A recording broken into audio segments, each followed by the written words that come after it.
Welcome to unit number 6 of our series, Finding God Through Faith and Reason.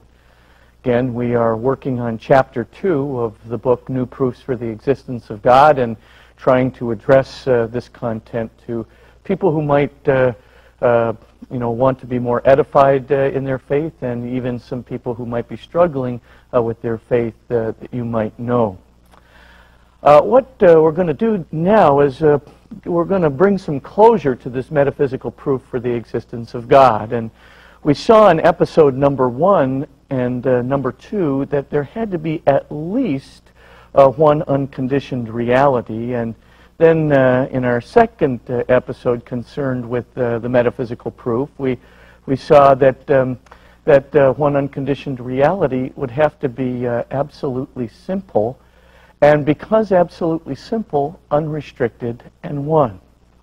We saw that it had to be absolutely simple because the unrestricted reality, kind of like St. Thomas Aquinas's unrestricted power or unrestricted acting power or pure acting power, we saw that the unconditioned reality really had to be so simple that it could be compatible with anything, any possible thing which could be dependent on it for its reality. And it also, of course, had to be even simpler than that. It has to be even compatible with itself. So for that reason, we saw that the unconditioned reality had to be at the top of the tree of being.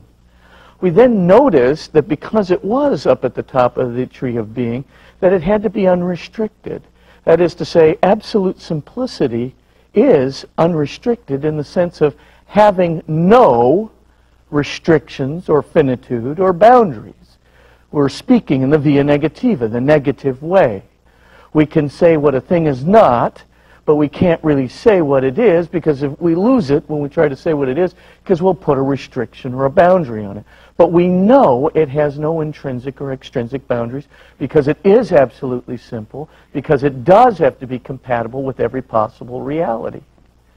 Now, then, we saw that that meant it also had to be one and only one. Because, of course, if it's absolutely simple, if you postulate two absolute simplicities, right, there'd have to be something in one of the simplicities to make it, as it were, different from, or a different instance of, or a different instantiation of absolute simplicity than the first one. But whatever made it different, whatever made it a different instance, whatever made it a distinct instantiation of absolute simplicity, that couldn't be absolute simplicity. Because if it were absolute simplicity, then of course it would just be blended into the first act of absolute simplicity. All you'd have is undifferentiated absolute simplicity, which is one. But in point of fact, that's all you really do have.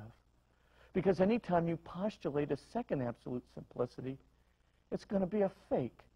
Anytime you postulate a second absolute simplicity, you'll always have to have something in it to differentiate it from the first one. And whatever it is that's differentiating it from the first one will be, of course, in some sense, not absolute simplicity. Therefore, it would have to be less simple than the first act of absolute simplicity, making it a fake absolute simplicity. So we see that then the unconditioned reality is one and only one. It is absolutely simple. It is absolutely unrestricted. That is to say, no intrinsic or extrinsic finitude or boundaries. And it is absolutely one. But St. Thomas goes further. St. Thomas says that this one being has to be the creator of all else that is. And not only the creator, but the continuous creator, if I might put it this way. The conserver, as it were, of all else that is. And the reason that St. Thomas says this is as follows. All we need to do is kind of go back to our very first unit. Let's just go back for a second to when we were talking about why there had to be at least one unconditioned reality. And remember when we were talking about that, we said, well, there were two things that we could have. We could have, in all reality, you could have an unconditioned reality which had either a conditioned reality which had a finite number of dependencies, or a conditioned reality that had an infinite number of conditions or dependencies. Now let's just kind of take that straightforwardly for a second, and let's split it out. We know that for any conditioned reality, we know one thing from the very beginning.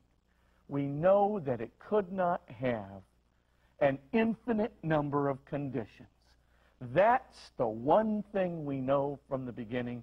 For any conditioned reality, say a cat or a proton or whatever you like, that proton could not be dependent on an infinite number of conditions being fulfilled, because those conditions would not be fulfilled, in which case that proton would never come into existence. Okay, so we know that.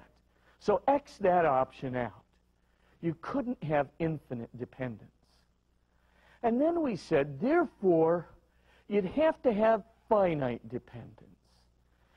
You'd have to have then our cat or our proton would have to be dependent on a finite number of conditions being fulfilled. But if it were dependent on a finite number of conditions being fulfilled, then you'd have to have a last or a terminating condition. And if you had a last or a terminating condition, you have two options. Your last or terminating condition, why, it could be another conditioned reality, or it could be the unconditioned reality. Now, we already know the solution to this problem because we already saw it in step one. We know that the terminating or final condition below the quark somewhere, we know that that terminating condition could not be a conditioned reality. Why? Because if it were a conditioned reality, it would be a conditioned reality whose conditions were not fulfilled. And if it were a conditioned reality whose conditions were not fulfilled, then it would be nothing. And everything dependent on it would be nothing too.